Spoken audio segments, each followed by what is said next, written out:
एक तरफ जब राफेल को बदनाम करने की चीन की सारी कोशिशें बेकार हो गईं, तो अब राफेल से घबराकर एक राफेल के मुकाबले के लिए अपने तीन लड़ाकू विमान और बॉम्बरों को तैनात कर रहा है। तो वहीं उसका पिट्ठू दोस्त पाकिस्तान कह रहा है कि वो राफेल से नहीं डरता, भारत चाहे 500 राफेल भी खरीद ले, हम मुकाबला करने के लिए तैयार हैं।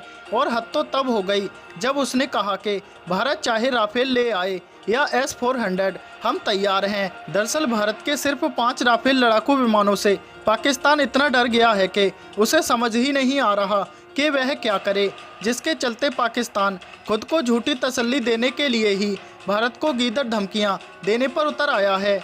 पाकिस्तान की सेना के प्रवक्ता मेजर जनरल बाबर इफ्तिखार ने राफेल पर डर का पहला कबूलनामा करते हुए कहा कि भारत चाहे राफेल ले आए या S-400, हम मुकाबले के लिए तैयार हैं।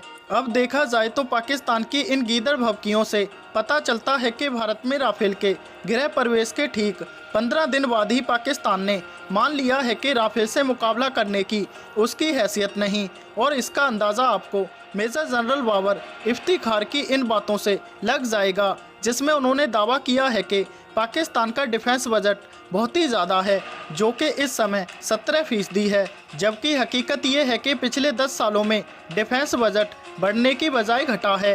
हालांकि उन्होंने कहा कि इन रिसोर्सेज के साथ भी हम अपने दुश्मनों से लड़ने के लिए पूरी तरह से तैयार हैं। अब हम पाकिस्तान को उसके ही दोस्तों का उदाहरण देकर ज़रा आईना दिखाते हैं।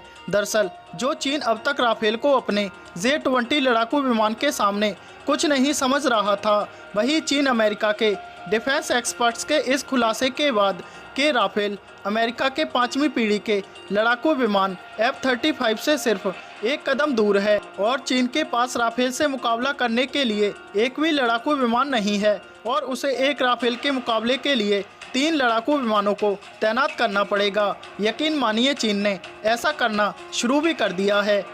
अब रही बात रूस के S-400 मिसाइल डिफेंस सिस्टम की, तो हम सबसे पहले पाकिस्तानी सेना के प्रवक्ता को सलाह देना चाहेंगे कि वह अंतर्राष्ट्रीय मंच पर ऐसे दावे करने से पहले अपने अंतर्राष्ट्रीय दोस्त चीन तुर्की से ज़रा सलाह मशवरा कर लिया करें, क्योंकि जिस S-400 मिसाइल डिफेंस सिस्टम से पाकिस्तान मुकाबला करने का दावा कर रहा है, वही मिसाइल डिफेंस सिस्टम उसके दोनों ही दोस्त चीन और तुर्की के पास पहले से ही मौजूद हैं। अब ऐसे में देखा जाए तो अगर S-400 इतना ही कमज़ोर होता तो चीन तुर्की इसे क्यों खरीदते। तो वहीं हाल ही में लीबिया में स्थित तुर्की के अल बाटिया एयरबेस पर राफेल विमानों ने जब ज़बरदस्त हमला किया तो तुर्की के किसी भी मिसाइल डिफेंस सिस्टम के रडार को राफेल के आने जाने की भनक भी नहीं लगी। तो पाकिस्तान के रडारों की क्या औकात है। इसके अलावा राफेल कितना ताकतवर है, इसका अंदाज़ा पाकिस्तानी फ़ौज इस बात से लगा ले कि अमेरिका के जिस F-35 लड़ाकू विमान से राफेल सिर्फ एक कदम पीछे है, उसी F-35 को लेने के लिए तुर्की उतावला हुआ पड़ा है। जबकि अमेरिका ने तुर्की के पास पैसों की किल्लत की वजह से F-35 देने से मना कर दिया है।